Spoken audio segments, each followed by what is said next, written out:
Being a mom is like 1,000 little jobs wrapped up into one amazing responsibility. I know from watching my own mom and how crazy it is switching back and forth from traumatic nurse to afternoon mathematician, from organizer-in-chief to five-star chef. This Mother's Day, show her how much you appreciate every job she does with a special limited-time offer from 1-800-Flowers.com. Right now, when you get ahead of the Mother's Day rush, 1-800-Flowers will give you an exclusive 36 for 36 offer. 36 sorbet roses for just $36. That's only $1 per rose. With an impressive mix of pastel shades in pink, orange, and lavender, these roses are guaranteed to make her smile. Stunning sorbet roses are the perfect way to surprise all of the moms in your life. Wife, aunt, sister, mother. These breathtaking roses from 1-800-Flowers are picked at their peak and shipped overnight to ensure freshness. 36 sorbet roses for only $36. It's an amazing offer, but hurry because it expires Friday. Just pick your delivery date and 1-800-Flowers will handle the rest. Don't put this off, guys. Order today from 1-800-Flowers.com. It's what mom would want you to do.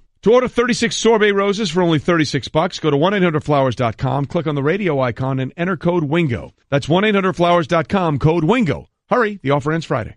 Winning at sports and at sports broadcasting means changing things up. Just like La Quinta Inns and Suites is changing up their look. A renovated lobby that's so contemporary it even makes Golic look cool. Yes, it does. And a totally updated fitness center that even has Wingo feeling like a workout. I'm ripped. Plus plenty of comfortable spaces to hang out. Yep, this La Quinta look definitely has a vibe of victory. So you can just relax, refresh, and get ready for your next big meeting. Prepare to win at business with La Quinta Inns and Suites. Book now at LQ.com. Golic and Wingo here on ESPN Radio and the ESPN News. We are live. The Collins Event Center in Arlington, Texas. The sun coming up on day 2 of the draft. The people are feeling it.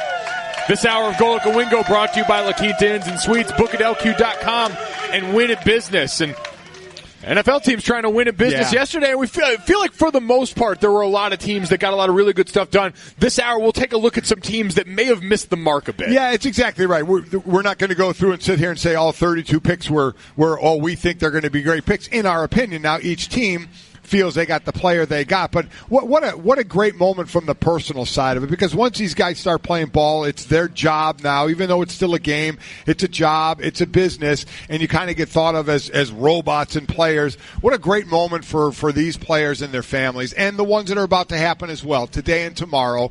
And you went the route of undrafted, but you got a chance. So when you get that call, for me, it was in the 10th round. For you, you started getting calls, in the 5th round about the possibility of getting drafted late or being an undrafted free agent, right? Yeah, and all that stuff is a reminder to enjoy the moment. I saw Brady Quinn had a really nice post about that yesterday, because he was a guy that grew up in Ohio who dreamed of being the Browns quarterback, and it didn't work out for him. It didn't go well for him there. Now, he ends up putting together a fine NFL career, was a journeyman and a backup for quite a while in the league, but mentioned that you have plenty of time for what's going to come next. Appreciate this moment here and now and all the work that it took just to get you and earn you the right to be drafted where you are, to get an opportunity to play. Well, the last thing I want to stick more on, because sometimes it's not get drafted, because we've seen many undrafted guys become great players as well. It's the opportunity. So we had the 1st round. As I mentioned, if I was with Jason, when I was with Jason Witt, he went in the 3rd round. Tom Brady goes in the 6th round. I go in the 10th round. You go as an undrafted free agent, but all of us have in common, you got that call.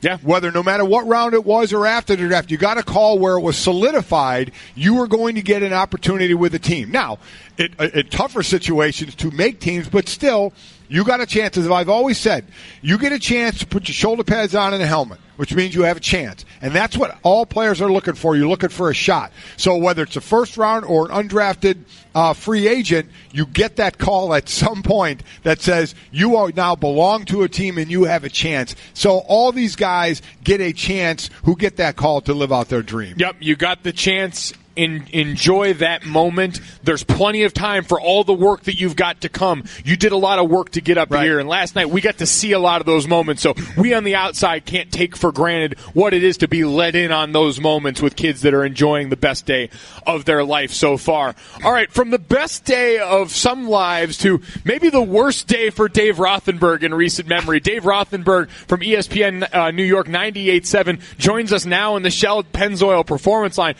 Dave, I've been hearing all morning that you are just on fire right now, that the Giants would have the audacity to pick the best player in the draft at number 2. This is the easiest pick in the draft to take Saquon Barkley, and you're mad. I'm livid. I can't tell you how livid I am, and it's not a shock on Saquon Barkley. The Giants are not an elite running back away from being a team that's irrelevant. They won 3 games last year. The right side of the offensive line right now is 2 guys nobody's heard of, Chad Wheeler and John Halapio. And you're telling me that Saquon Barkley is going to be the ultimate difference maker? This was a bungled pick.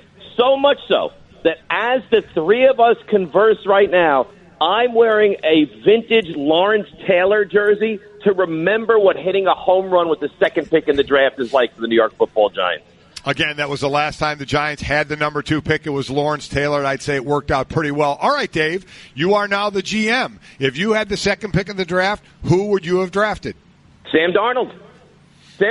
Eli Manning is, by calculations, 37 years old. When was the last time you could look at Eli Manning and say, you know what, he's a hell of a quarterback. He's still very good. You had multiple quarterbacks in your grasp. Now, it's not my job to determine which guy. That's Dave Gettleman's guy. But he had Rosen, he had Allen, and he had Darnold. And he chose to take none of those 3. And my understanding is they didn't even have an interest in Baker Mayfield. So the Giants realistically could have taken any quarterback that they actually wanted, and they bypassed that for Saquon Barkley. It's a monumental mistake, and now what has to happen is I have to root against Sam Darnold, because if he's elite, then I have to sit there and watch him for 12 years every Sunday on the other side of the stadium. I think that's what really hits home right here. We're talking to Dave Rothenberg on the Shell Pennzoil Performance Line. And I think Jet fans are going to say, don't worry about that. We usually pick the guy that doesn't pan out anyway. Exactly. Feel like that one might be safe given the source on the other side. Dave, I'm curious now as you sit here and look out at the rest of the draft and convinced that they've already at least lost in the pick that they needed to hit a home run with. Is there anything you look out in the rest of the draft now that the Giants can do to salvage it for you? Look, I don't think Barkley is going to be bad. I think Barkley's going to be a really good running back. This is not a shot at him. It's just I think the Giants are not in position to win now. They're a 3-win team last year. So can they salvage? Yeah. I mean, you got to fix the offensive line. I mean, Solder was a huge addition. I really like Will Hernandez out of UTEP, so maybe they go with him at 34. This new linebacker-centric defense from Betcher. Maybe they go with Harold Landry out of Boston College. Yeah, okay. Look, I think they're going to be a better team next year. You have to be. You're adding real talent. I think it's very short-sighted. And I think in 5, and you're not going to know for a long time with this one now, because Barkley's going to make them better immediately. It's going to take years and years for us to be able to converse again and say, you know what, the Giants really whiffed, or Dave, you're wrong, which I hope is the case, and they hit a home run in this draft. Well, Dave, all right, so you guys have the 2nd pick tonight now, the 34th overall pick in the 2nd round. Is this a place where maybe you look quarterback? You've got a guy like Mason Rudolph still on the board, offensive line. What would you like to see them address with this first pick of theirs in the 2nd round? O-line. Look, you had your chance at quarterback. I mean, you bypassed that. What you did last night, unless I'm severely mistaken, is you said, we're all in on Eli Manning. We think that Eli Manning, and I don't know how this is possible, but Eli Manning has years left. So if that's the case, then I don't think you're going to take a lesser quarterback. Why would you take someone that's not as good as a guy that has a golden opportunity? What I would have done is flip-flop this. I would have taken Darnold or Rosen at 2 and taken, Geis is still on the board. You have big time. God knows what the Seahawks are doing, taking Penny at 27. You had legitimate big-time running backs that are still available here. So I would have flip-flopped this. Now forget it. You got the running back. I guess you're all in. Let's try to build around what you have and move forward that way now. Yeah, we haven't even gotten into that in Seattle, taking the running back they took. That was a bit of a surprise as well. All right. Well, Dave, we know you're obviously a monster Giants fan with throwing, office equipment at the bosses at ESPN when they come in and talk to you about how bad the Giants are. We know your history with this, so you know this team. Maybe Davis Webb, maybe there's more to him than we think right now. Maybe this big kid out of Cal, is better than a lot of people think, even though he doesn't have that name value. Could that be the situation? First of all, let me defend myself. She walked in at a very vulnerable moment and mocked me in that situation. She had the stapler to the head coming to her. I'm just going to leave it at that. secondly, yeah, I hope so. Look, we don't know Davis Webb. He's the great unknown. I would feel a lot better if the Giants came out today and said, we really believe in Davis Webb. We think this guy is legitimate, and he's going to be a quarterback for the next decade, and that's kind of why we felt it unnecessary. I don't know. I think anybody would be lying to you to tell you that they know whether Davis Webb is legitimately the guy or not. But how ironic would it be if Ben McAdoo, this era's Rich Kotite, got the Giants their future quarterback for the next 10 or 12 years? Did you go this era's Rich Kotite? I remember I had Rich Kotite in the early 90s there in Philadelphia. Wow. Nothing but the best from Dave. Dave Rothenberg, the co-host of Humpty and Canty, which follows us on ESPN NY 98.7 right after this. Dave, we appreciate the time and the anger as always. It's my favorite quality about you.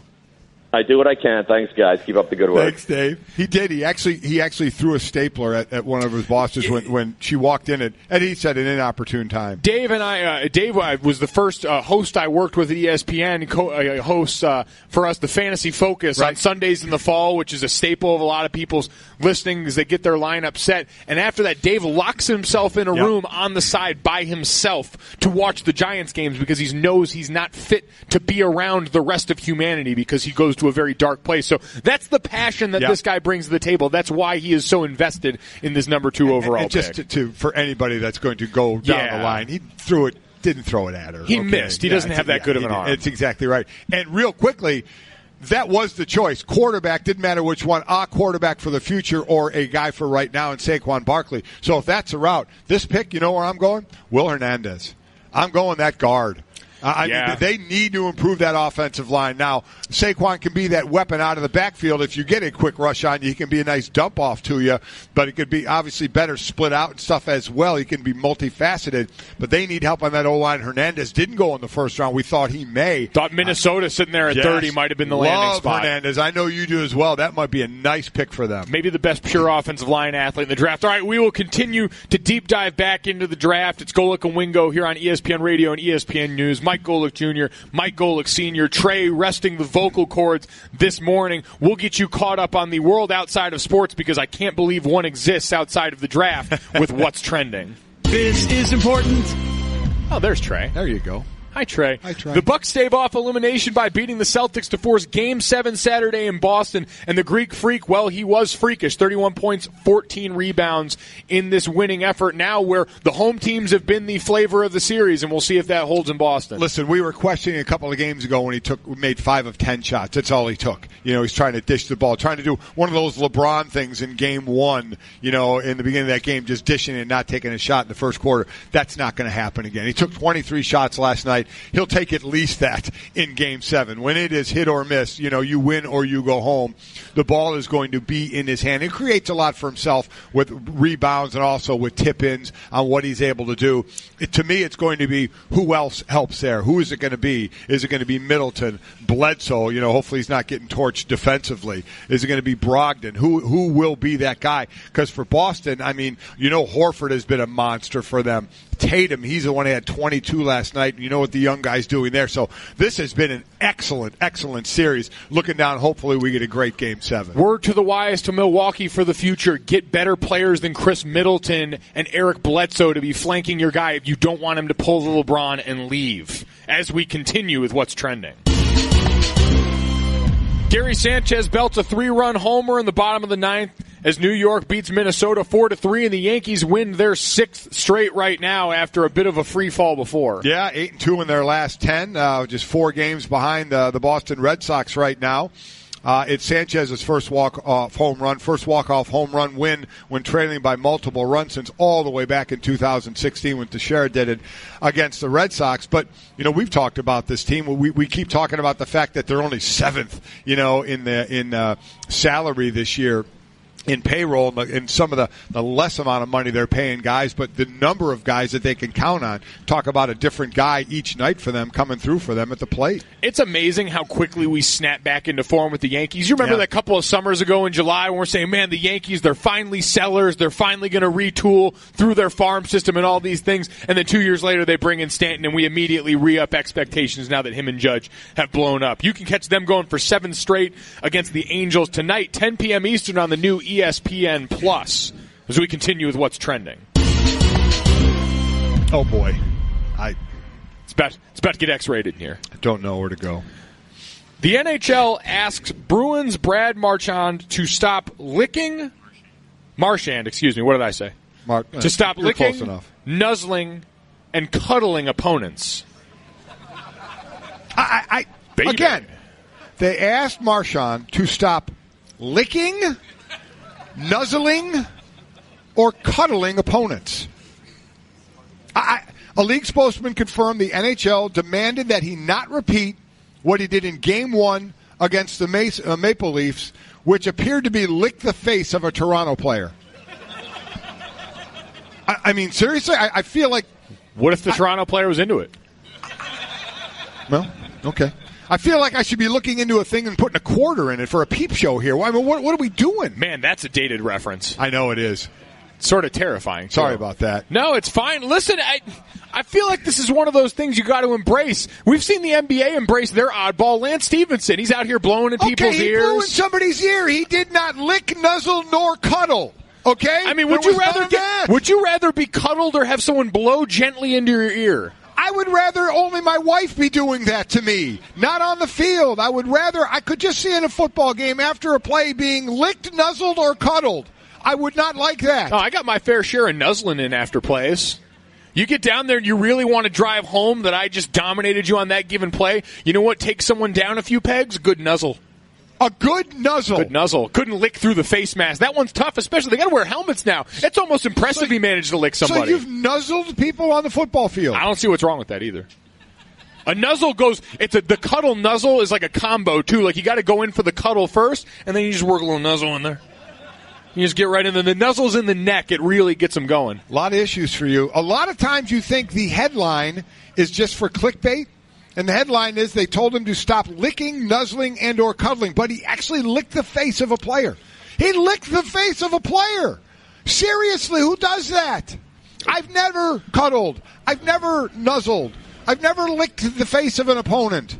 I don't get this. Sounds like you didn't really play pro sports the right way. That's what it sounds like to me. Is this a millennial thing? No. This is just, there's freaks and then there's everyone else. And some of us aren't afraid to let it fly. Seriously, the sports are going to become pay-per-view when you're doing stuff like that. Hey, man, sometimes you got to give it up for the freaks in the industry, all right? Oh, freaks come out at night. All right, never mind. All right, well, the freaks are in the NHL. Who knew? NHL playoffs, faded and X-rated. So we are continuing that one. I don't want to add the grossness to this, but you lick the face of a hockey player in the playoffs, you know what you're licking then. He's like, got those nasty beards working. So there's a lot of flavor in there, though. Seriously, yeah. If you got some leftover pregame meal in there. That's what I mean. You get leftover pregame, a little Gatorade, you're getting hydrated at the same time. I'm saying there's health benefits, Hoping probably. At this point we have some people gagging out there. Probably more than they planned on a Friday morning. We're not Brad Marchand, okay? Don't blame the messenger here. Right. We're not the one. Well, he's the one licking, nuzzling, and cuddling.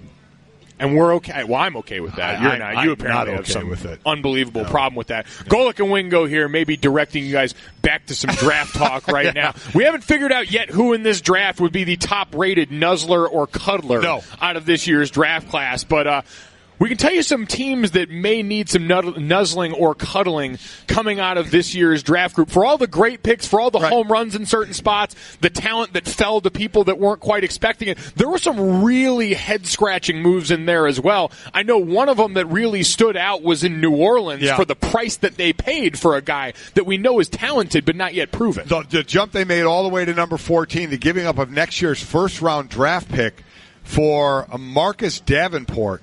Out of UT San Antonio. I mean, I know there was a lot of talk about him. Freak athlete. What he can do, but that was a big jump, and to give up what you gave up next year for him. I remember watching the telecast last night. There was a lot of thought on the desk between Trey and Lewis and Herbie and Mel that could they be doing this to get Lamar Jackson? could they be? How do you jump that high and give up that much? And Lewis was right. He said you're doing it for a prime position. You're doing it for a quarterback, a rusher, or a lockdown corner or someone like that. And it turned out to be for a rusher in Davenport. But was that too high of a price? Well, and considering, I guess, you're looking at this team, that was an area where they were so improved last year. Now, maybe it's not being satisfied, but what Cam Jordan was able to put together last season, a defensive player of the year type effort from him. Sheldon Rankin's a guy who's panned out really well for them out of Louisville, and you pair that with what they've done on the back end. One thing I did hear last night, Dominique Foxworth, who was part of the Twitter cast that I'll be a part of tonight with Mina Kimes, Field Yates, and Jason Fitz on Twitter.com/ESPN, was saying that you'll look and you'll always see better defensive backs than teams where you have a great pass rush up front. And so you certainly add to that, but this is a guy who is not the biggest body necessarily, a little thinner, a great pass rusher, but a small school guy as well. A lot of question marks surrounding a pick you paid a king's ransom for. I mean, they had a great draft last year from the secondary side to the running back side of what they did. And now a pass rusher. They were tied for 7th in the league last year. It's not like you're trying to pick up the slack from a bad year. They had 42 sacks last year in the top 10, tied for 7th. So that's going to be the question. Okay, you got a pass rusher, but did you pay too much for him? Yeah, at what cost did it come? And my favorite headline going into this year I saw on some website or some publication is the New Orleans Saints would like to replicate last year's draft success. Yeah. No bleep. Yeah, who wouldn't want to replicate that was that one of the draft most class successful draft classes that we've seen. So we'll see if that price was too much. And then the Oakland Raiders. Now, they did do a trade with Martavis Bryant, got traded from the Steelers. Third-round pick. For a third-round pick. So it's he, Amari Cooper, who's had some, struggled a bit, and Jordy Nelson, who's coming off an injury and is up there in age as well. Seems like a pretty good grouping to throw to for Derek Carr. We'll have to wait and see if it comes to fruition. Yeah, no, a lot to recover from last season. It is a definitive step back for that passing attack. And for Amari Cooper, this feels like a couple of years ago when the Titans went out and made a bunch of signings at wide receiver, including Eric Decker in that grouping, that sounded great on paper, but we remember Jordy Nelson is getting up there in age and losing Aaron Rodgers as the ultimate quarterback in that equation. Amari Cooper with the drops, and Martavis Bryant, who is leaving Pittsburgh with a less than stellar reputation for a reason. And then the pick they had, this is your side of the ball, an offensive line that we had said is one of the best in the business. Now, the two best we had said are Dallas and Oakland. They kind of had down years last year, nicked up a little bit in down years, but still an excellent offensive line. At 15, they took an offensive lineman, the tall, 6'8", 6'9", Colton Miller from UCLA, which I know you and I are both not sold on. Raw, athletic prospect, a guy that people think can be molded into something later on. One of those great athletes, a little lesser version of what Taylor Lewan was coming out of Michigan. An unbelievable athlete that, with the right tutelage under Russ Grimm in Tennessee, has become an all-pro caliber tackle and was much better coming out than Colton Miller is now. I just don't understand this because this is Tom Cable pick through and through. And I saw tweets and reports that Tom Cable had his fingerprints on it, came over from Seattle. And Mina Kimes, who was on that Twitter broadcast, will tell you, and everyone in Seattle in the waning years, Tom Cable, to me, has lost the benefit of the doubt to say he's a developer of these raw prospects. And as this line gets to transition with that identity now, with the rest of those veteran pieces in there, this to me seems like a miss. From a technical standpoint, right? His feet aren't that good for the fact that he made up for it because of his size and athletic ability in college, but in the NFL, it's going to be a different story. There are just a lot of hitches that you can't get away with at the NFL level, and we hear all the time in these off seasons now how short and concise they are. You don't really have as much time to correct. And for a guy in Tom Cable whose focus is usually elsewhere other than those technical deficiencies, this seems like an interesting way to go. All right, Golic and Wingo presented by Progressive's Home Insurance. Get your quote at Progressive.com today. Coming up next, Butkus, Singletary, Urlacher, and Roquan Smith. We'll head to Chicago and ask former Bear Tom Waddle if he thinks this first rounder is the next in a long line of defensive stalwarts. Winning at sports and at sports broadcasting means changing things up. Just like La Quinta Inns and Suites is changing up their look. A renovated lobby that's so contemporary it even makes Golic look cool. Yes, it does. And a totally updated fitness center that even has Wingo feeling like a workout. I'm ripped. Plus plenty of comfortable spaces to hang out. Yep, this La Quinta look definitely has a vibe of victory. So you can just relax, refresh, and get ready for your next big meeting. Prepare to win at business with La Quinta Inns and Suites. Book now at LQ.com. Hey everyone, Mike Golic here. Support for the Golic Wingo podcast comes from our friends at Rocket Mortgage by Quicken Loans. Chances are you're confident when it comes to your work, your hobbies, your life. Rocket Mortgage gives you that same level of confidence when it comes to buying a home or refinancing your existing home loan. Rocket Mortgage is simple, allowing you to fully understand all the details and be confident you're getting the right mortgage for you. To get started, go to rocketmortgage.com/Mikes. Equal housing lender, licensed in all 50 states, NMLS, consumeraccess.org number 3030. And going to dig into a lot of that right now. Golic and Wingo on the road, presented by Progressive Insurance, live here in Arlington for the NFL Draft, Day 2, about to get underway. You know what? This obviously is great here, where we are with the Golic and Wingo bus, all the fans that are behind us. And I say that for a reason. You can turn around and acknowledge them, and you can see them in the TV shot. I am now uncomfortable because not behind us where you can see the fans, but directly in front of me, there's a cordoned off area with 3 seats. I don't know if this is some VIP area. It can't be because the 3 guys sitting there are anything but VIPs. Wow. I mean, just look at them. They should almost be thrown out of here. But I got to stare at them. I mean, there are 3 guys just sitting there munching on breakfast burritos and donuts, just staring at me like sitting there like saying, hey, entertain me. When I want to have security make them leave. Listen, I mean, I don't know how they got these seats, but I got to stare like right at them. I have more respect for these guys than anyone else here because they operate life by the principle that I will always profess, which is if you act like you're supposed to be somewhere enough, you will end up in more places that you want to be overall. And they have found their way to the best seat. Well, the worst seats in the house because they have to stare directly into your face. Directly at me. I mean, which looks like a catcher's These are mitt. 3 guys that look more like they should be in jail, let alone be sitting here.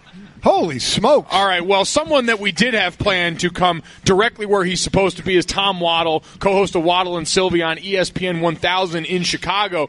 And Tommy, I got to ask, you guys are used to plenty of great linebackers around there in Chicago. When you see the 8th overall pick, Roquan Smith out of Georgia, your first thought is? Excellent player, good pick. First of all, Mike, did you just say your dad's face looks like a catcher's mitt? I was hoping someone would catch that. I went right by it, Tommy, and I'd appreciate it if you would too. That is so wrong. Yeah, I think guys, obviously, the last couple of years here in Chicago, they have drafted potential over production. Everyone's still very, very optimistic that Mitchell Trubisky will be the quarterback of this team for the next decade. Leonard Floyd 2 years ago was a guy that, had a lot of interesting qualities and a lot of potential as well, but didn't have the on-the-field production at Georgia that you would like because they moved him around. Not the case with Roquan Smith. This is truly one of those picks, as they say, production over potential, and he'll slide right in, plug and play, and you won't have to worry about that other inside linebacker position. But, yeah, you think it. This is the town where linebackers really are the guys that grab the headlines. Brian Urlacher will go into the Hall of Fame. Obviously, Mike Singletary is there. Dick Butkus. We've had a lot of great linebackers, and here's hoping Roquan Smith fills that role. Yeah, last year it was Christian Jones who led in tackles by 1 over Danny Trevathan. So those are your leading tacklers last year. As far as that pick, because so many people had attached the guard Quentin Nelson, who ended up going number 6 to the Colts with the Bears at number 8. What would have been that decision, Tommy? I'm sure the Bears will say we got the guy we wanted, but if both were available at 8, do you think this is still the route they would have gone? I think they probably would have taken Nelson. And look, I don't know. I'm not in there, and we're all out on the edge. But you guys obviously are very familiar with Harry Hiestand, who was the offensive line coach at Notre Dame, who was Quentin Nelson's coach there. He's now the offensive line coach here in Chicago. There's obviously familiarity there. They drafted Mitch, as we talked about, with the second pick of the draft last year. So securing the pocket, especially on the interior, is something that is of high priority. So I think if Quentin Nelson was there, I think they would have taken him. I don't think there's a lot of regret that he went to the Indianapolis Colts and they were left with Roquan Smith.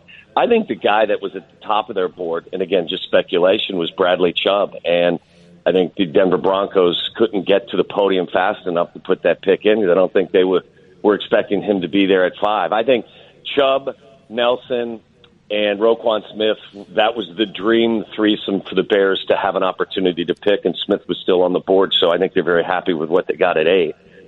talking to Tom Waddle on the Shell Pennzoil Performance line. And, Tom, it's such an interesting time now in the NFL. We had a running back go number 2 overall. We had an offensive guard go number 6 overall. And it seemed like we had to wait around a good long time to see your former position at wide receiver come off the board with DJ Moore at 24 to the Carolina Panthers. What did you make of this crop of wide receivers in the draft this year that we saw slide to the back half of the first round? Yeah, I mean, I think coming into this draft, that kind of was the theme. Is it's not a top heavy draft at the wide receiver position. I mean, you're right. It seems like protecting quarterbacks has and it should be. It is a high priority. I believe there were a couple of centers that were drafted later in the first round as well. So guards and centers taking a higher priority than wide receivers seems to be a bit of a shift. I think Calvin Ridley going to the Falcons is. I mean, why wouldn't Matt Ryan want that threesome of Mohamed Sanu, Julio Jones, and Calvin Ridley? An offensively rich team just got richer. DJ Moore is a guy that has a lot of potential, a lot of upside, great athlete. But not a shock to me that there wasn't a wide receiver run so far this year. I think there's still some guys on the board. Wouldn't be shocked if the second round was filled with 4 or 5 guys. Maybe 6 guys that get drafted at the wide receiver position. And along those lines, will the Bears be one of them? Only one pick. They have pick number 39 in the second round, and that's it for day 2. The third-round pick was traded away. So, could it be someone like a Christian Kirk from Texas A&M, a James Washington, Oklahoma State, or a different position? Where do you think they go? I think wide receiver, Mike, is a very good possibility. And they addressed the offense in free agency. We all know Allen Robinson was a huge signing for them. They added Taylor Gabriel. They also added a pass-catching tight end who's built like a wide receiver or built like a tight end and plays like a wide receiver in Trey Burton. So they've helped Mitchell out in the offensive huddle. I don't believe that means they won't draft a receiver. So, yeah, I think they could go wide receiver. I think if Harold Landry, the Boston College edge rusher, is there, he is definitely a possibility. I think their biggest need right now is pass rusher. So I think if there is a pass rusher that they have rated highly on the board is there at 39, that's where I think they would go, but certainly wouldn't rule out a wide receiver. And the guys you mentioned obviously would fit that spot very well. All right, we're talking to Tom Waddle about the Chicago draft that went on in the draft overall. And Tom, my son and I have been reliving our draft memories as these first rounders get picked yesterday, the next instant millionaires. I've been reliving my 10th round days and Mike is undrafted free agent days. Can you relive your draft days?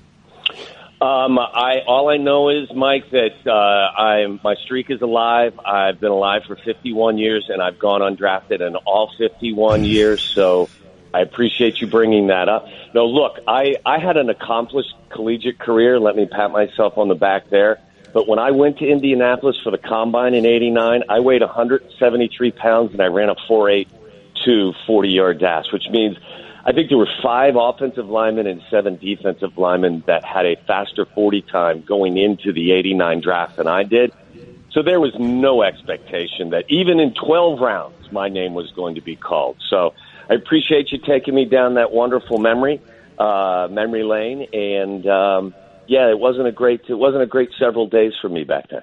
Tom, I wasn't meaning it in a mean way. I went in the 10th round. My son went undrafted. I'm just saying we are kind of the same ilk. And you got plenty of company up here, Tom. I mean, and you made up for it too. You not only you made up for being small by being slow. I mean that was kind of how it went. And you got 6 years in the NFL. In all seriousness, Tom, as I talked about earlier, you got an opportunity, right? Whether it's a first round, the late in the draft, or you get a call as an undrafted free agent, you get a chance to put a helmet on, so you have an opportunity. Absolutely, Mike. I'm just joking. I feel blessed. And quite frankly, knowing that I didn't think I was going to get drafted, certainly wasn't going to get drafted in the first half of the draft.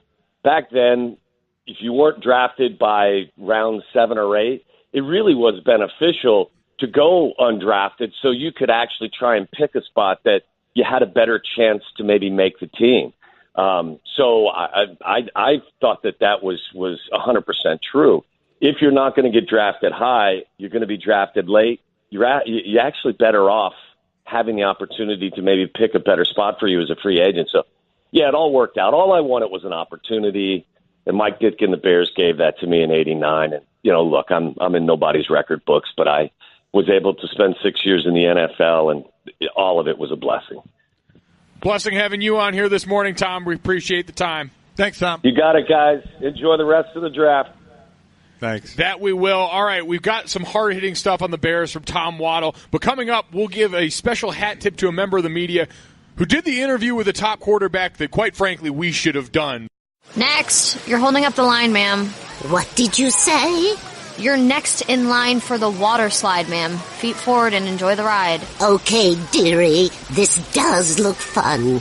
Whee-oh, you melted me. I've melted. The Wicked Witch of the West on a water slide? Surprising. What's not surprising? How much you could save by switching to Geico. See what you've done. Oh! Geico. 15 minutes could save you 15% or more. Before they sign, every draftee should have to answer the question, what is a catch? Because honestly, we still have no idea. When they say simplify, what do they mean? Golic and Wingo on the road, presented by Progressive Insurance. And Sports Center brought to you by Dollar Shave Club. Give your bathroom the cleaning it deserves. Get rid of all the junk that's lying around. Freshen it up with high-quality products from Dollar Shave Club. They deliver everything you need to look, smell, and feel your best. Give the club a try. Go to dollarshaveclub.com/Golic.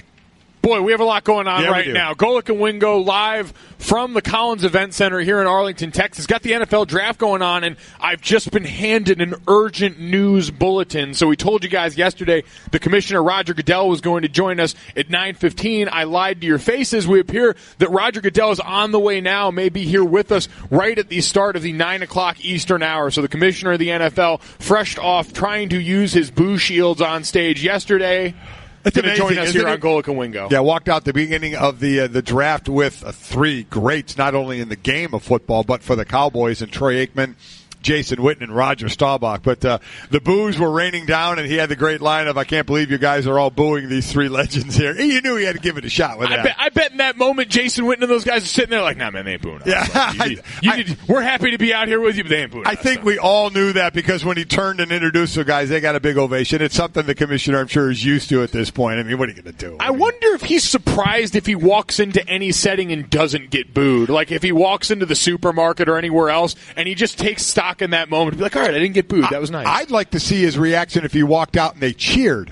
Oh, really throw him for a loop. That would really throw him, I think. All right, well, speaking of throwing, we'll stick with quarterbacks now. Josh Rosen, upset about slipping all the way down to 10, going to go out here on a tear. But really, we never got the answers out of Josh that we needed to out of the right subject. And thankfully, some of our friends, Alex Kirshner at the SB Nation, went out and did the interview. So Josh was on behalf of Tostitos yesterday and a lot of his engagements, an advertiser. And so Alex Kirshner did an interview solely talking about Josh Rosen's consumptions of nachos and chips, etc. And our own researcher, Brett, who finds a way to weasel his way onto air any way he can, had some takeaways from the interview from his favorite UCLA classmate, Josh Rosen. In all honesty, the entire interview was about Tostitos, about the chips. It was nachos, no football, chips, nothing. It was about the different chips, and we did learn some things about Josh Rosen. So this is, to me, the most shocking, is finding out that Josh Rosen, loving guac, that's not an issue. Right. But not a queso guy. Not a queso guy. He said, he was asked, are you saying the NFL might be anti-queso? He said, maybe not the NFL, but Josh Rosen is going to be anti-queso. I don't know. I have to downgrade him now. That's a severe character flaw. I do as well. That's a staple. I mean, the guac is cool. I dig that. But if you show me guac and queso, I'll eat them both, but I lean to the queso. Yeah, avocado's like vegan peanut butter, so it's already on weird ground for me, but you get to the guac is fine. Queso is basically my blood. Vegan peanut butter? Yeah, you can spread it on stuff. It's versatile. And easy to scoop, which goes in very well to another takeaway. Josh does not eat the normal tortilla chips, only the scoops, which, if you're going to, love the avocado, the guac, I should say, that's the scoopable stuff. I actually don't think we should make non-scoop chips anymore. Now that we've figured out a better shape for chips, we need to leave old triangular chips in the past where they belong. I liked the best meat on the nacho. He went with the pulled pork. I'm a big fan of pulled pork sandwiches, the whole deal, slobber on the barbecue sauce, whatever, in certain situations, not in this one, but pulled pork on nachos. I'll do that. Or on the Tostitos chips. Absolutely. See, we're getting back to common ground. He's got so many good takes in this that I feel bad that he's an anti-queso guy and now the enemy of the state for me. And this one maybe the most surprising. I'm not sure where you'd stand on this. I figure a guy that spent so much time in Southern California would be up on spicy stuff, but only goes to the medium salsa. Yeah, I'm surprised at that as well. I do like to go to the spicy. It's a little hotter. That makes the beer go down a lot better for me. So that's why I'll stick with the spicy. But we just figured, listen, you're hearing a lot about Josh Rosen and what he does on the football field and all that. Now, if you ever find yourself in a position where you're entertaining the Rosens and Josh is part of them, you'll know exactly what to serve as far as Tostitos are concerned. Really, all the rest of the information on the quarterbacks is garbage. Right, so this is what we're needing. This is what we look for. And we're thankful that our friends over at SB Nation got the job done in a way that we couldn't. Sometimes we fall short. All right, we will not fall short with our next guest. Next, Roger Goodell, the Commissioner of the National Football League, going to be right here with us on Golic and Wingo. Stay tuned. Nowadays, everything has its own day, like National Take a Hike Day. At AARP, we're all about hikes and bikes and even swims because we're here to help you become your healthiest self. It's why we offer health tips for your body and your brain. Yeah, your brain. Today is your day to make fitness happen, and we're here to help. So take on today and every day with AARP. Learn how at takeontoday.aarp. Being a mom is like 1,000 little jobs wrapped up into one amazing responsibility. I know from watching my own mom and how crazy it is switching back and forth from traumatic nurse to afternoon mathematician, from organizer-in-chief to five-star chef. This Mother's Day, show her how much you appreciate every job she does with a special limited-time offer from 1-800-Flowers.com. Right now, when you get ahead of the Mother's Day rush, 1-800-Flowers will give you an exclusive 36 for 36 offer. 36 sorbet roses for just $36. That's only $1 per rose. With an impressive mix of pastel shades in pink, orange, and lavender, these roses are guaranteed to make her smile. Stunning sorbet roses are the perfect way to surprise all of the moms in your life. Wife, aunt, sister, mother. These breathtaking roses from 1-800-Flowers are picked at their peak and shipped overnight to ensure freshness. 36 sorbet roses for only $36. It's an amazing offer, but hurry because it expires Friday. Just pick your delivery date and 1-800-Flowers will handle the rest. Don't put this off, guys. Order today from 1-800-Flowers.com. It's what mom would want you to do. To order 36 sorbet roses for only $36, go to 1-800-Flowers.com, click on the radio icon, and enter code WINGO. That's 1-800-Flowers.com, code WINGO. Hurry, the offer ends Friday. Every deck is made for standing on, but there's only one that's always had a way of standing out. So if you're looking to bring more style, comfort, and creativity to your life outdoors, call on the brand that's known for making the most in outdoor living. From decking, railing, and lighting to furniture, fencing, and framing, at Trex, we're engineering what's next in outdoor living. To learn more about all of the outdoor solutions Trex has to offer, call 1-800-289-TREX or visit Trex.com. That's TREX.com.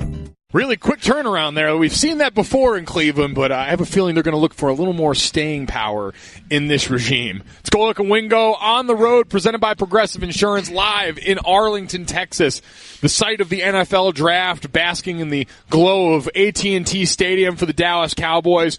We're brought to you by DXL. Hey, guys, if you're built like a linebacker or a power forward, finding clothes that fit has never been easy until DXL. DXL was built for just XL guys with over 100 brands and unrivaled fits starting at size XL.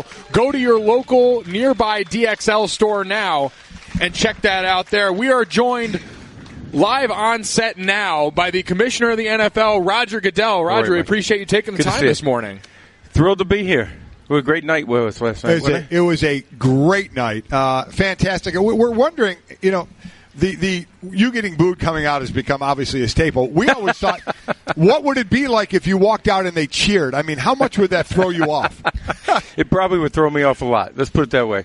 But it's fun. Everyone's having a good time there. And I thought having the fans from each of the 32 teams in the inner circle there was fantastic.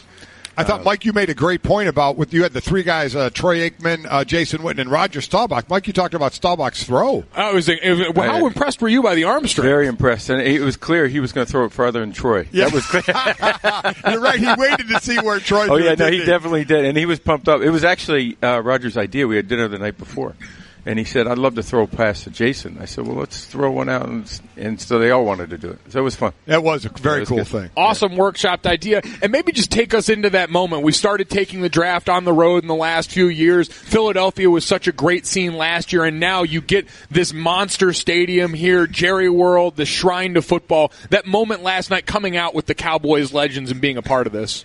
Yeah, we actually talked about moving the draft around for several years, but we had such great success in New York, it was hard to sort of step away from that. And then several years ago, Radio City had a conflict in their schedule, and we couldn't do it until late May or early June. I said, well, let's go. Let's try it. This is the opportunity to do it.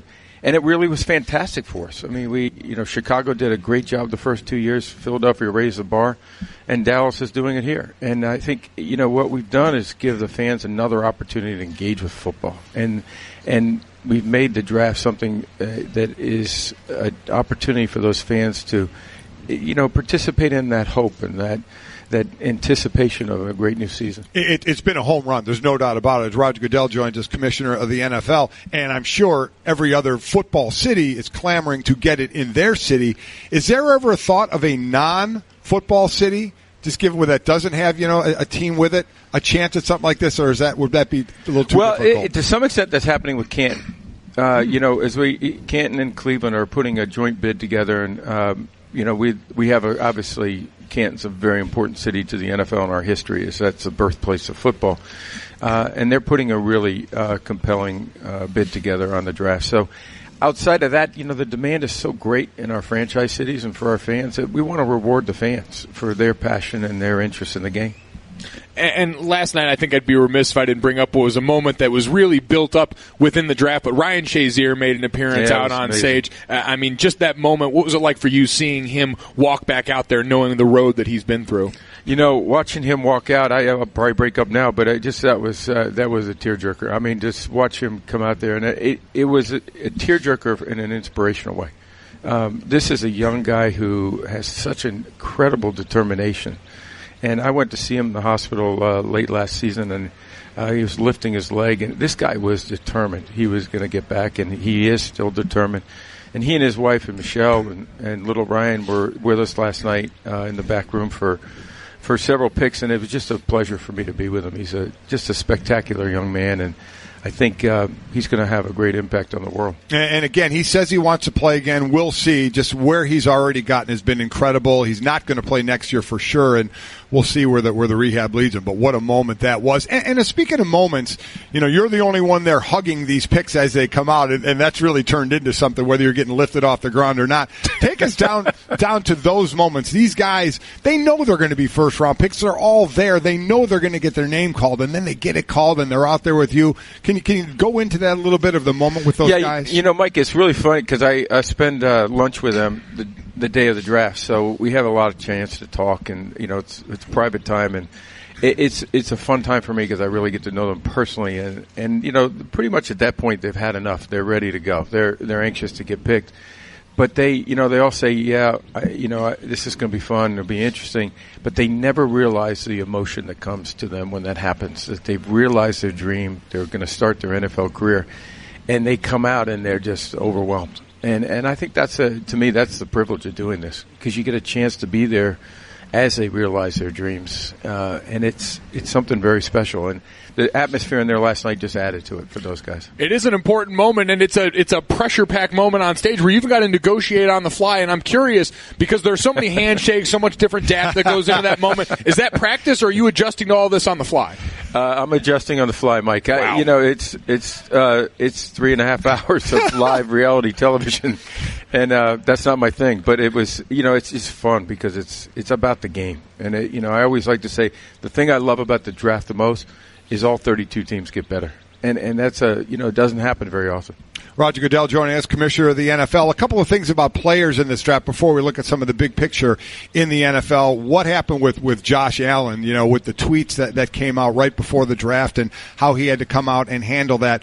What, if any, because we saw some tweets, the NFL should do something about that, and I answered back basically saying, I don't think they can. How do you guys fit in as an organization to look into things like that or deal with them? Well, listen, I think that's the world we live in now. In the digital world now, your record is for a lifetime. Whether you did it 6 years, 7 years, or 10 years ago, or, that's something that, everyone has to understand comes with the responsibility. And it's why people have to be very conscious of what they do and the different platforms. From my standpoint, I think Josh fessed up straight, and he said, listen, I'm sorry, and I regret this.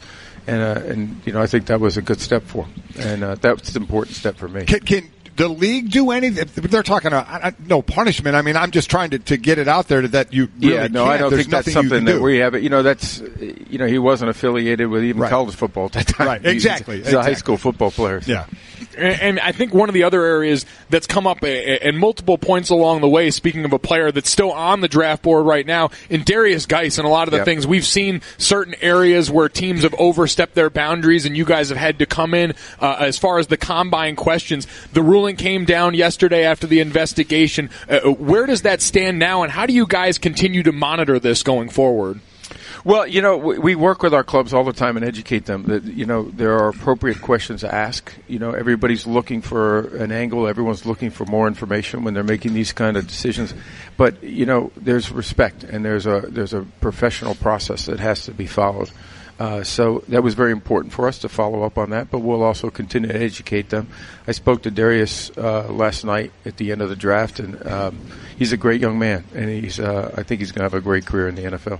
So in some of the bigger pictures, you had a couple of rule changes, the catch rule, which we thought was going to be the talk of everything, but then some of the safety issues you guys have, the league has put in. I know you have the safety summit planned coming up here May 1st and 2nd. So before we get into some of the things that are going to be put in place, what are you looking to accomplish in the safety summit?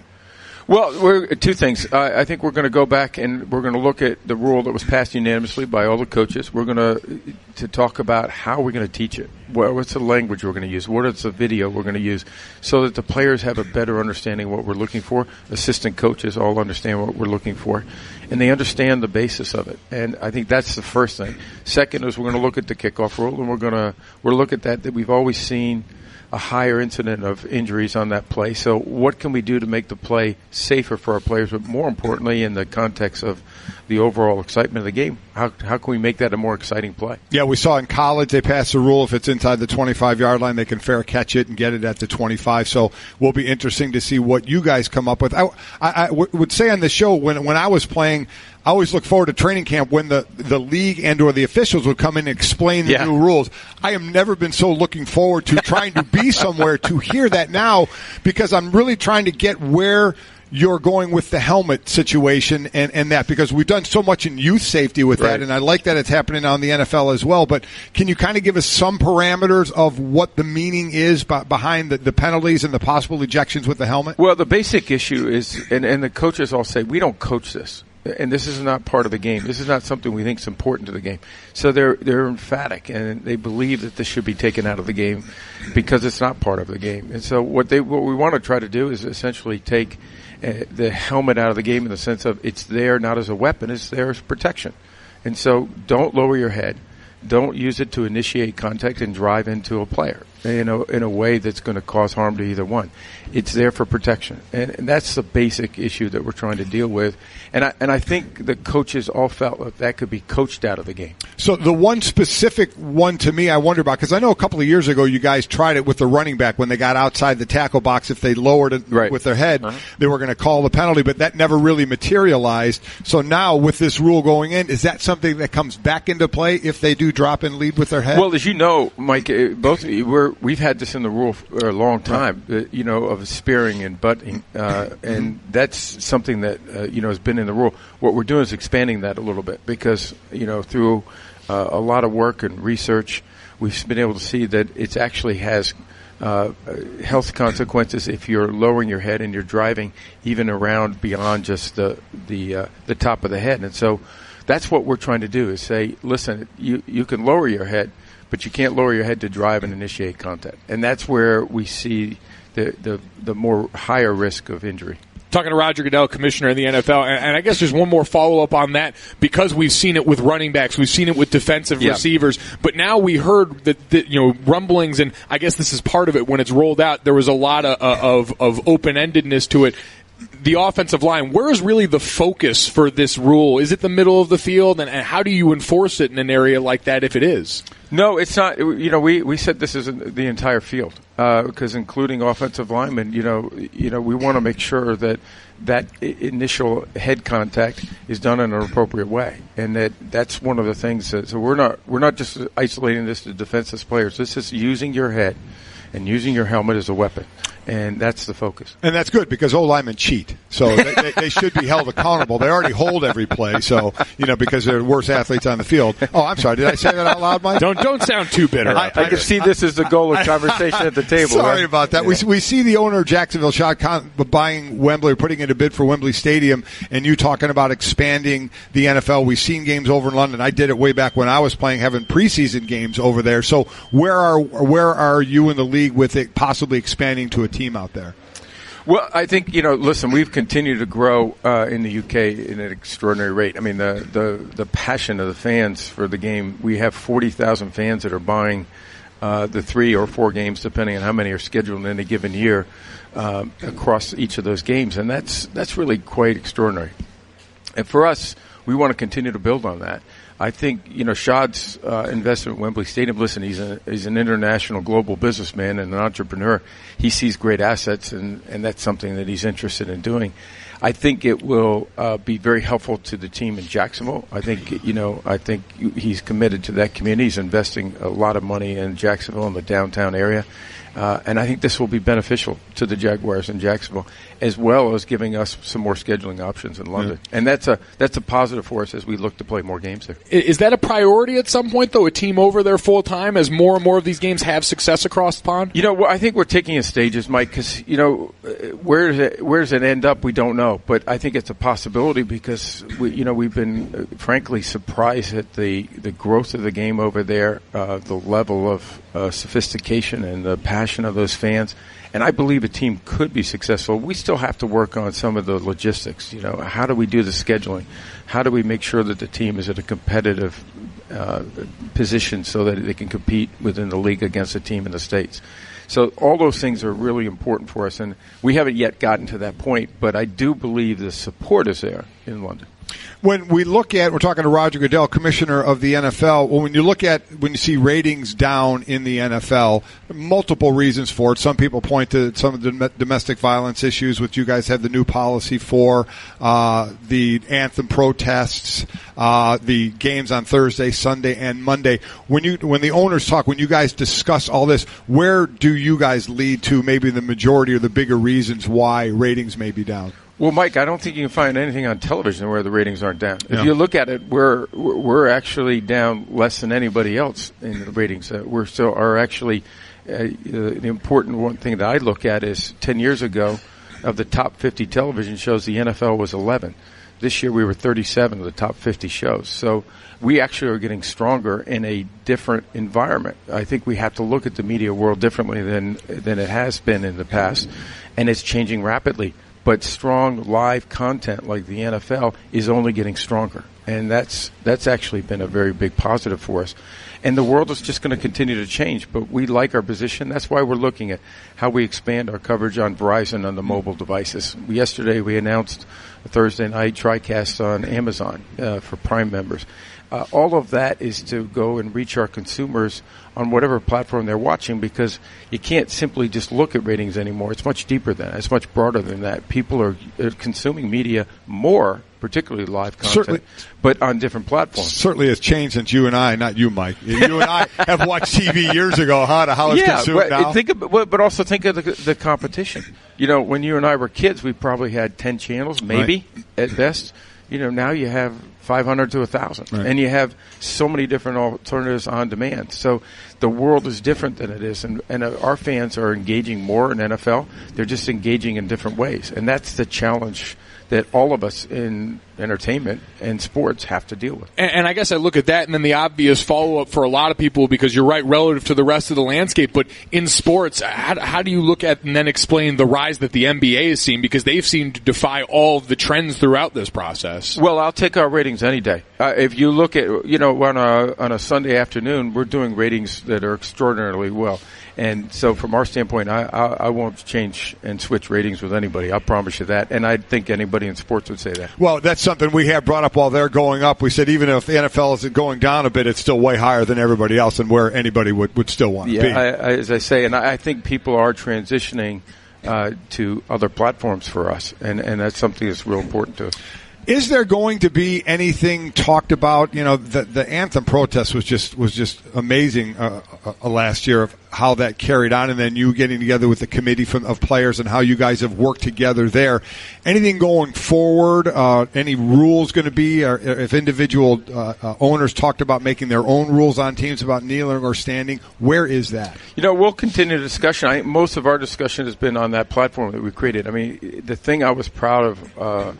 Our players and owners is that they actually sat down and listened to one another and understood each other and understood the issues that the players were focused on. And all of us, whether it's players or whether it's owners and the league, we're all interested in improving our communities. And that's what I think was very inspiring. So this platform, I think, is something that we've spent a great deal of time on to try to invest in that and to help make those improvements in the community. And we'll continue to discuss that and figure out how we can advance that. And another part of all of that in this last season, as there were a lot of those conversations around things outside of just the game, was also, we're right here in town, but the back and forth very publicly with Jerry Jones and the league and the rest of the owners and certainly yourself being down here this weekend now. Where are you and Jerry Jones at personally with your guys' relationship? Well, I'm actually leaving here to go see Jerry Jones again. So, it's not an issue at all for me. It's not an issue for Jerry. We disagree about things, and I disagree with owners, players, and coaches, and that's just part of the world. What we have, a respectful relationship that lets us have those kind of disagreements and get to a better place, and that's not an issue for me. Yeah, I guess going in that to a little bit for people to realize it's business, right? I mean, people think, oh my God, how are they ever going to look at one another again with the Robert Kraft situation, now Jerry Jones, when they're in the same room, what happens? But is that how it's treated with everybody, that it's a business, right? It is a business, but we get better as a league because everyone shares their views. Not everybody agrees in the league, but I think what's the fundamental aspect of the league is that we're 32 clubs, and most major decisions are made with 24 of the 32 clubs voting for it. And when you try to build that consensus, it's hard to get everybody on the same page. Not everybody's going to see the world the same way. But that is actually what's benefited us as a league. And so people don't take it as personal issues. They understand the responsibilities of everybody. They may disagree, but that's what we do. From a personal side for you, when all the talk of redoing a deal and continuing on, was there from a personal side ever thought of, kind of had enough, I'm ready to go on to the next stage of my life? Well, that was, I had sort of had a contract and a focus towards 19, and that's sort of where I was, and sort of said, it may be the right time to transition, but from my standpoint, I was really committed to this league, and I felt like, and the owners felt like, hey, we want you to continue doing this. We still think there are lots of challenges, there are lots of things that we can continue to do well, and so I said, let's do this. So we're all in, and we're excited by it, and I think the best days in the NFL are ahead of it. Ryan! I don't know how else to say this, so I'll just say it. What is it, Linda? I think we should see other people. Are you breaking up with me? On a roller coaster? Well, we do have a lot of fun. Maybe we should stay together. An emotional roller coaster? Surprising. What's not surprising? How much you could save by switching to Geico. I just need a little me time. Geico. 15 minutes could save you 15% or more. Who wouldn't want to get on a flight to Arizona? Are you kidding me? I do it as often as I can. No, that's fair. The Golic family lives by that motto. Golic and Wingo on the road, presented by Progressive Insurance, live from Arlington, Texas today for the NFL Draft. All guests join us via the Shell Pennzoil Performance Line. Like our next guest, Steve Keim, Cardinals GM, who yesterday authored the pick that we just heard from there in UCLA quarterback Josh Rosen. And, Steve, we appreciate you joining us this morning. When you saw Josh Rosen start to slide down in that draft order and saw you had the opportunity, was this a no-brainer for you guys? Yeah, it was, guys. And number one, I appreciate you having me on. Number two, how does a guy get his name on a radio show and he still can't answer the bell? Where's Trey Wingo? You know, let me tell you what, Steve. One word, soft. He keeps bringing up the fact that he's doing the draft and his voice is a little scratchy and his throat's a little sore. You know what? At the end of the day, he's got to get out here. His name's on the show and be out here. So I'm glad you called him out for it. There's no doubt, and no better timing because during the draft we red flag a lot of players, and there's no doubt Trey's got some character concerns. Got to slide him down the board a little bit. Oh, that is awesome. So your move up to get Rosen, was there the thought that Miami would take him, so you needed to get ahead of them? Well, not just Miami, guys. I mean, in that situation, and I've learned from experience. I mean, just last year in the draft, we were sitting there and there were several quarterbacks in front of us, and both teams in Kansas City and Houston traded for players right in front of us. Whether we were interested or not, you never know who's going to come up in the draft. And when you like a player and you're adamant about them, to me, you move up if the compensation is something that you're okay with, and you never look back. And Steve, I'm interested, especially in the realm of a quarterback with a kid like Josh. How much, if at all, did you consult with your former coach there, and Bruce Arians, a guy who's a known voice and mind as far as quarterbacks in the NFL? Well, Bruce and I stayed close, and I know Bruce was certainly a fan of Josh's. But, not only that, but our current staff and Mike McCoy, who's had a great deal of success with quarterbacks, and Peyton, who he coached, and Phillip Rivers, and even Tim Tebow when he had him in Denver. So he's coached a lot of different styles and knows the position extremely well, had success as well with Jake Delhomme in Carolina. But we were all across the board extremely excited with Josh. He's a guy that I've watched for the past 3 years. He's been a 3-year starter and a 2-time captain, and has had quite a bit of success there. I thought that he was the most mechanically sound quarterback in this draft. Whenever you look at the motion and the footwork and his setup, there were some things when you watched him on tape that I felt like, just from a rhythm and a timing standpoint, had some similarities to Carson Palmer, who we had here for the past several years. Yeah, I agree with you. I think he was the top quarterback in this draft. And we're talking to Steve Keim, general manager of the Arizona Cardinals. And I'm wondering, after he was picked, here's a guy who went number 10 in the draft. But in his mind, he was the fourth quarterback taken. Wasn't very happy about it. Stated that in his press conference by saying there were 9 mistakes made in front of him. What did you think of his reaction to that? Well, I mean, I certainly think that at that position you need a great deal of confidence to be successful. And I don't think that there's any doubt that Josh is extremely confident in himself, which I think is a positive. The bottom line is what you do between the lines, your ability to throw touchdowns, your ability to complete third down, tough third down situations, and there's no doubt in my mind Josh can do that. Plus, the fact of the matter is, in my mind, he's one of the brightest guys in the draft. He's like a 3.8 student in economics at UCLA, and he has all the mental makeup that you look for, whether it's mental toughness, the ability to process, and make quick decisions. This offseason, you guys went out, you brought in Sam Bradford and Mike Glennon. So I'm curious, was taking a quarterback and one this high in the draft always in the plans for you guys? Well, I think any general manager wants to address that from a long-term standpoint. There's no doubt that when Sam's healthy, he's had a great deal of success. He's one of the best pure passers in the National Football League in terms of accuracy. Mike Glennon's also done some nice things and has started some football games in the NFL. But at the end of the day, I mean, I don't think you can have enough good players at one position.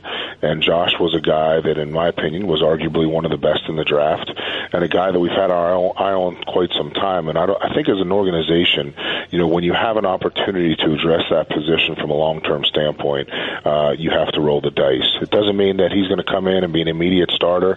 That's something he's certainly got to earn. Well, I guess that was my next question is, where does this go in the short term? What is the plan for you guys? Is there a sense of urgency to try and get him on the field now, or are you comfortable starting the season with Sam? No, I think that's the great part about our quarterback room is we have some experience in there, and it's one of those things that as soon as Josh is ready and Josh can gain the experience and the knowledge of the position in our system, he'll have a chance. But again, that's up to him, and he'll have to earn that. There's no doubt that Coach Wilkes, our new head coach, is the type of guy that's going to put the best 11 on the field. Well, let's talk about him for a moment. I don't think we in all the new head coaches this year talked about him enough. We're talking to Steve Keim, the Cardinals general manager. They always say the team takes on the personality of the coach. What's this personality going to be of this team because of Steve Wilkes? Well, a quiet intensity. I mean, the guy is extremely passionate.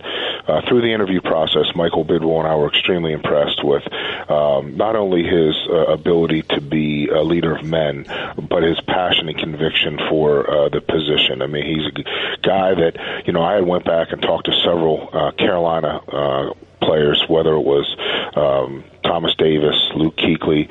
I reached out to Brian Urlacher, who lives here in town, who played for him in Chicago. And to a man, every one of those guys said this guy is an infectious leader and has a tremendous command of the room. And that was the thing that impressed me and Michael the most, is his ability to lead men. Talking to Steve Keim, GM of the Arizona Cardinals. And Steve, I'm interested, you talk about quiet intensity. Immediately what comes to mind with me of that is David Johnson, who I feel like we've all done as a media a bad job of focusing on as one of the guys you'll get back this year. What is the health status right now of your star running back? He's 100% cleared, and I will tell you this. He is as good of a player as he is. He may even be a better person. The guy is on and off the field as good as it gets. So many people in the NFL have acknowledged the fact that he's got a great skill set because of being, a fantasy football first pick in the draft and that sort of thing. But I really still think the sky's the limit, and he hasn't even scratched the surface yet. The things that this young man can do out of the backfield, the mismatches he can create, whether we motion him out and the things he does versus linebackers with those choice and angle routes. At 228 pounds, I've never seen a back move like this. And he's a guy that's driven and has a chip on his shoulder and ready to come back and prove that the injury was a fluke. There may not be another running back or just one or two out there that fit the mold of today's running back in the NFL than Dave Johnson. He is a fantastic player. So, Steve, as we let you go, just us guys, just, shooting the breeze here a little bit, who's your next pick, do you think? We won't tell anyone. No. The next best player on our board, that's for sure. And again, the way I feel about it is stick to your board and take the best player available. Again, your needs in April and May are never the same as they are in October. Needs are always changing, but you can never have enough good players at one position. Okay, so I'm glad you brought that up. So do you think most stick with that, and where did you come by this, where it is you take the best player available and it's not the need so much? I think it's through years of seeing us make mistakes or other people make mistakes where all of a sudden you reach for a player for a specific need at that time of year, and now all of a sudden you've left a player who's significantly better on the board. And then 1 or 2 years down the road, that one player may be out of the league and the other player's headed to Hawaii to the Pro Bowl. So, I think it's just one of those things that you have to trust your instincts and you have to trust your grades. It's extremely hard because when you look at your roster and you see holes at specific positions, you want to address those needs. But in the long run, when you're building for the health of the long term of the organization, I think you just really have to stick to your board and go with the best player. Steve, one final question. Are you worried? I saw in an article yesterday about Josh Rosen that he can't get past medium heat on salsa. No, guys. I think we'll just keep them, down in our. We have a great cafeteria downstairs with all organic foods, and we'll keep them away from the hot stuff. There we go. Pico de Gallo for Josh Rosen. Steve, we appreciate the time. Best of luck with the rest of the draft. Thanks, Steve. Thanks, man. Appreciate you. Steve Keim, Cardinals GM, joining us on the Shell Pennzoil Performance Line. And so, again, and I think we can end in a couple minutes talk with this, the 5 quarterbacks who may see the field first in this situation. But, boy, he said it, and I think it's going to go all the way back to the Cleveland Browns and that pick number 4, that you take the best player on the board, not particularly your needs, because your needs can change. And a lot of people are going to point right to number 4 and say Bradley Chubb was, without question, the best player on the board. And the Cleveland Browns went with Denzel Ward, who is a fine cornerback, make no mistake, coming out of Ohio State. So maybe they had him rated as a higher best player available at that point. It was certainly a need for them because, as I said earlier, the Browns like their defensive line with Myles Garrett and some of the other players they have there and the depth they have there as well. But you really start to wonder, did they have Denzel rated as a higher player, or was it more of a need, which seemed to go against what the norm is? Yeah, I would say, as Browns fans would probably tell you at this point, because they're all doom and gloom, is that it's exactly what Steve said, and we're watching the Browns make more mistakes in this draft. So certainly a pick in that fourth spot that affected a lot of the way the rest of the draft went on. Coming up next, the draft continues tonight with rounds 2 and 3. So we'll take a look back, do some grades, and look ahead to who may still go tonight. The least talked about part of the NFL draft, that Trey Wingo is hosting the coverage. Of course, I will be hosting the draft all 3 days on ESPN television. Just kidding. Golic and Wingo on the road, presented by Progressive Insurance. Kraft won't be hosting his own show that has his name on it. Christine Lisi with the barbs this week. That? Yeah, I was going to say, Keim calling him out before. Steve Keim saying red flags on Wingo if he were in the draft. You have to wonder how many teams have downgraded Trey on their boards this week. If that's what Steve's letting us know, and we know something. Holy smoke. How draft information tends to take hold. All right, we got to do streak for the snacks, do we not? So I'm new to this. Yeah. I'm usually asleep right now during this portion of the show. So bring me up to speed on this. You have to either pick and eat a snack that we've found here or pick a game. Right, so the first one that can go up to 5. If I can get 5 in a row, I get a cake. But this is the first one that I'm trying to get 5 in a row. So it's snacks around the office. And we're on the road, so we were digging around. We have like a mint.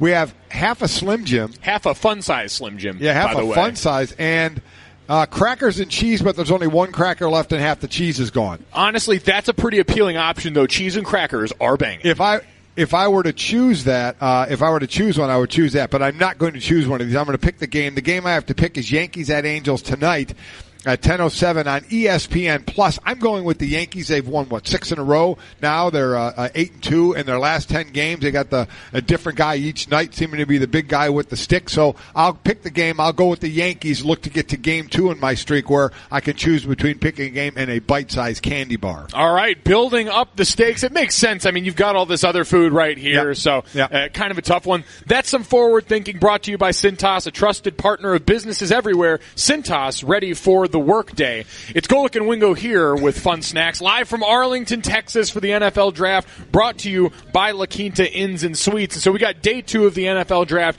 getting ready to go tonight. We had the run of quarterbacks at the top of the draft last night, 4 in the top 10, 5 in the first round overall, and the discussion now is going to turn to which of these guys we think we have a chance of seeing earliest on the field in their NFL careers. Yeah, as I look at it, Sal Powell said he thought Baker Mayfield could be in week 1 on the field for the Cleveland Browns. Again, Tyrod Taylor was traded for there as the quarterback there.